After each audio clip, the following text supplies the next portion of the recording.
Back in the 1970s, when I was growing up, I got a lot of weird and dangerous shit for presents.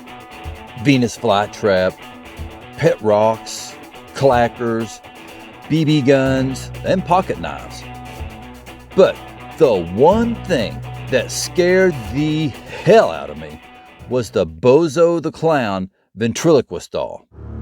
I mean, don't get me wrong. I did ask for a ventriloquist dummy for Christmas, although my choice was the just slightly less creepier Howdy Doody dummy. And I don't have a clown phobia. I thought they were funny as hell at the circus. The Bozo the Clown show on TV was just a little before my time. I have saw some reruns of it in black and white. It was okay. When I got it, I think I was about 8 years old. It was Christmas morning, and it was one of the gifts Santa left for me unwrapped under the tree. It was pretty big, nearly as tall as me. It came with some basic instructions on how to operate the mouth and move the eyes, and tips on speaking without moving your lips. I gave him a voice kinda like the Wicked Witch of the West. Damn, come to think of it, I was doing voiceovers way back then. It was hard not moving my lips.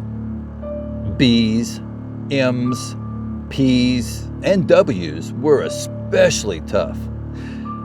After some practice, though, I started to get better at it. I put together a little 5-minute skit with Bozo and performed it for my babysitter one night. It was a little silly, but she enjoyed the show. I always sat him on a child-sized rocking chair in my room with his arms draped over the sides. I treated him like a real person. So much so, it started to piss my parents off. I'd bring him to the dinner table with me, sit him down beside me while watching TV.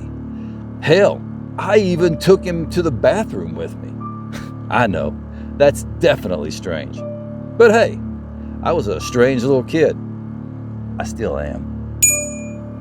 My relationship with Bozo was leaning towards obsession. My parents noticed, and they limited my playtime with him. They also told me to leave him in the bedroom. I got mad and didn't understand why they didn't like him. Yeah, I mean, he was a Christmas present. Time passed on. I obeyed their stupid rules and practiced with him only in my bedroom.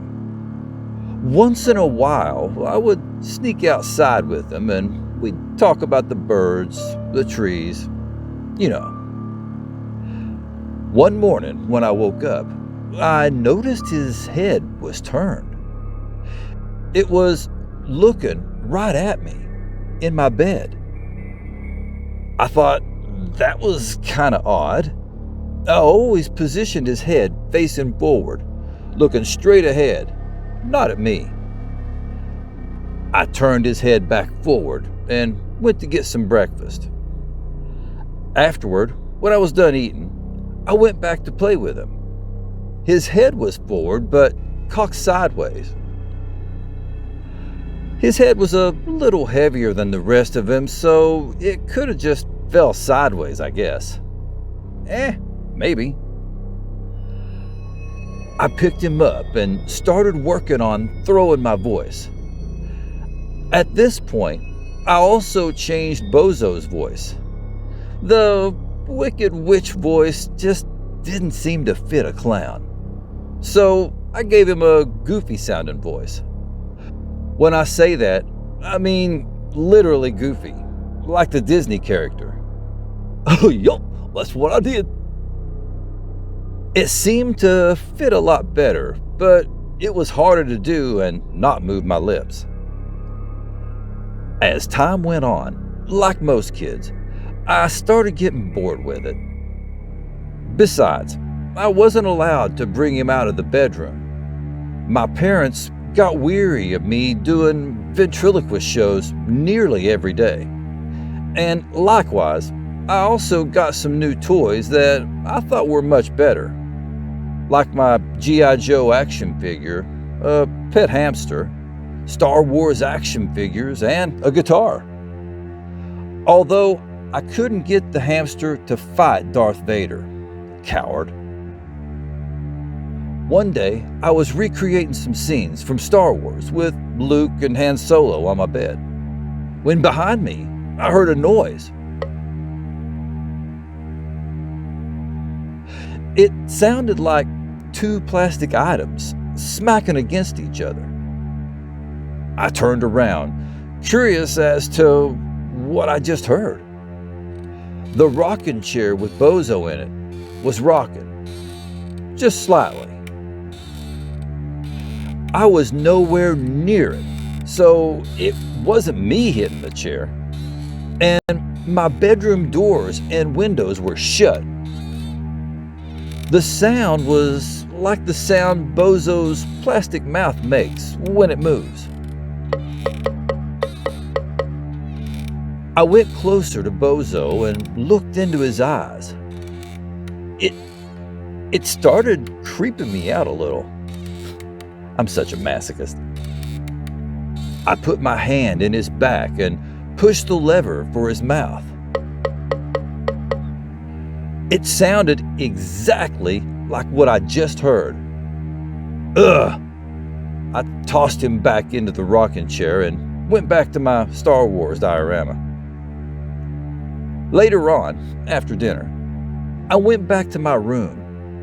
I put a Ted Nugent album on my record player and just laid in bed. It was the summer, so I didn't have to go to school, and all the TV shows were in reruns.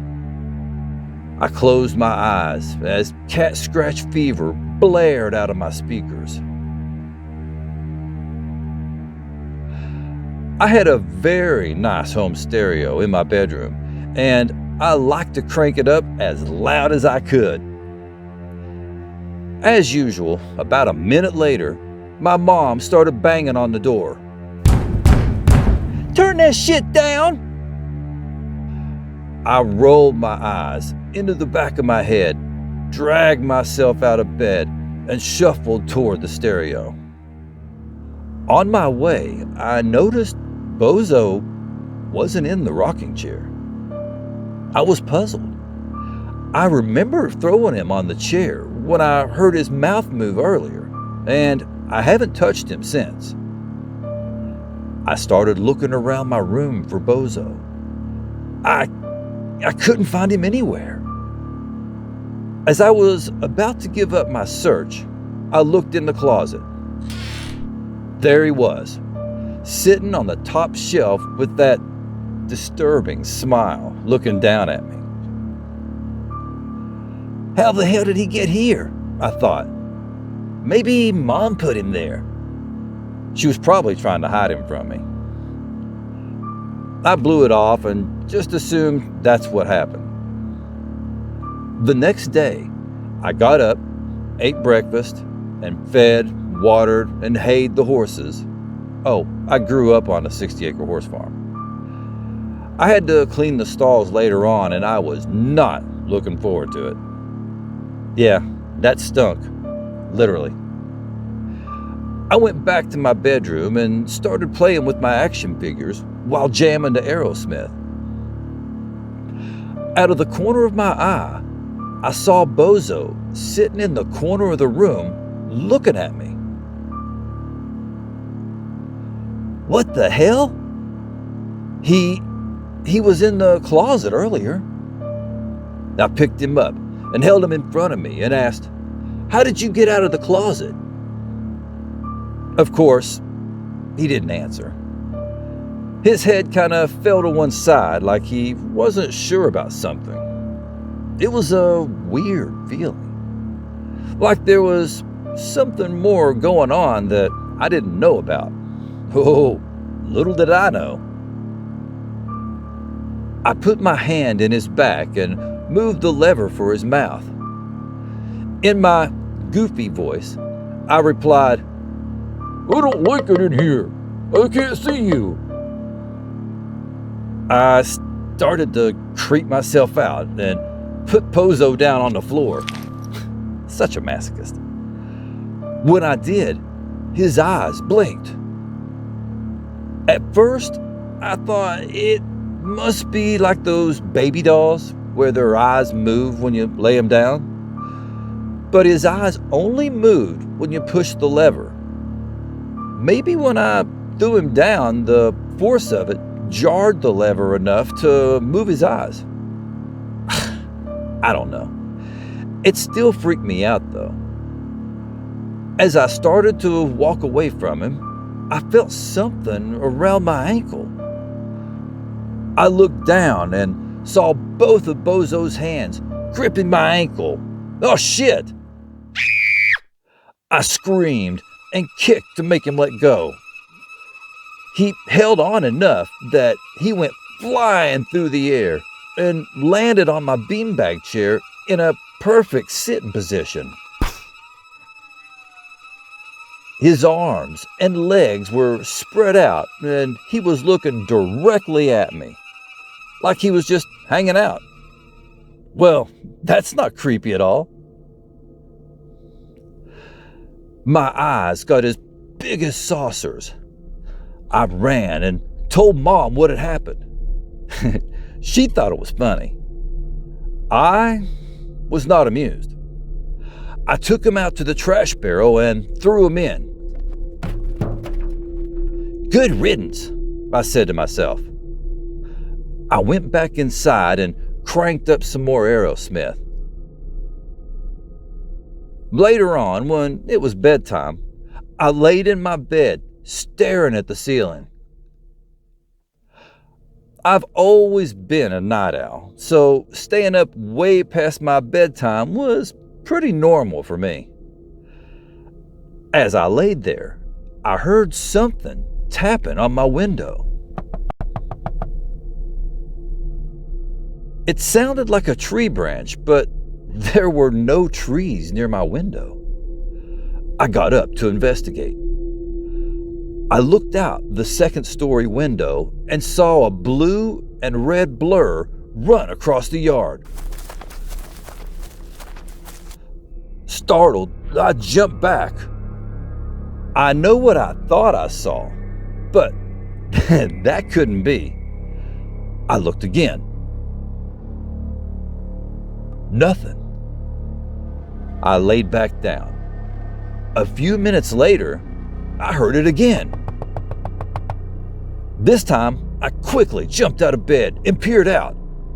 I saw Bozo's face staring at me from the other side. My heart jumped into my throat. I backpedaled, tripping over all my toys laying on the floor, and fell. I got back into bed and pulled the covers over my eyes. I was hoping he didn't appear in bed with me. Shaken and completely terrified, I laid there quietly. I couldn't tell my parents because I was supposed to be asleep. I was nearly in tears. It started raining outside, and that helped to calm me down enough to go to sleep. A good rainstorm always knocks me out. The next morning, I got up thinking what I experienced was just a horrible nightmare. As I was putting on some clothes, I saw him. He was sitting on the beanbag chair. He was still wet and dirty. The strangest part was the bottoms of his shoes were muddy. I didn't know what to do. I can't tell my parents. They'll never believe me. And I obviously can't throw him away. He just comes back. Like herpes. I did come up with a plan though. I put him back in the trash barrel, squirted some lighter fluid on him, and set him on fire. The fire made some odd whistling and bubbling noises. It popped and cracked. I could smell the plastic burning. Looking back, that probably wasn't good for me. Absolutely sure this would be the end of Bozo, and I would never have to see him again. I went back inside. While playing video games on my Atari, I heard a tapping noise come from the window. Oh no, not again. I nervously approached and peeked out the window. Nothing. Relieved, I sighed. I turned around and saw Bozo standing on his flimsy two legs with his arms outstretched towards me inside my room. I gasped in shock. His face was all melted, like the German guy in the Indiana Jones movie. His cloth hands were like burnt stubs. His clothes were black and sooty. And he didn't have a smile on his face anymore. No, he looked angry. Yeah, I must have pissed him off. Too scared to move, I just stared at him with my mouth open. He took a wobbly step towards me. I grabbed a baseball bat from beside my bed. He took another step in my direction. When he got close enough to me, I swung for the fences at him. Batter up! I made solid contact with his head. He went somersaulting through the air and slammed against the wall with a thud. Yeah, Bozo, how do you like that? I scrambled over to where he landed to hit him again, but he was gone. That was all my little brain could take. I yelled, "Mom! Dad! Bozo's trying to get me!" My dad came in the room. "Son, what are you doing up this late? And why are you holding a baseball bat?" "Bozo came after me, so I hit him with the bat. He went flying over to that wall, but I can't find him." My dad went over to where I was pointing. My dad said patronizingly, "Well, you must have scared him off. He's gone. Now it's time to go to sleep," and left my room. Thanks for the support, Dad. As you can imagine, it took me forever to get to sleep, but I eventually did get some shut-eye. Yeah, like a couple hours later. The next morning, when I got out of bed, I felt something grab my ankle. I looked down and saw the mangled body of Bozo desperately clinging to my leg with his stubby arms. He pulled his disfigured head up and bit my Achilles tendon. My ankle started bleeding. I yelled and started stomping on his melted and contorted plastic head several times. I could hear the plastic crunch under my feet with each blow. "Drop the people's elbow!" Ultimately, he released his grip and lay motionless. I ran out of the room and told my mom what happened. She told me to stop eating before I go to bed. I begged her to come to my room and look, but she refused. She said, "My imagination has been running wild lately and I need to get a handle on it." After that, I went back to my room to yeet the evil puppet. But once again, he was not there. I never saw Bozo again. I don't know what happened to it. Maybe it was my imagination. I mean, at that time, I was reading a lot of books about ghost stories, UFOs, and Bigfoot, so who knows? Conversely, what kind of a psycho gets their child a ventriloquist doll that looks like a clown? Although, I don't think the Howdy Doody doll would have been much better. Nope.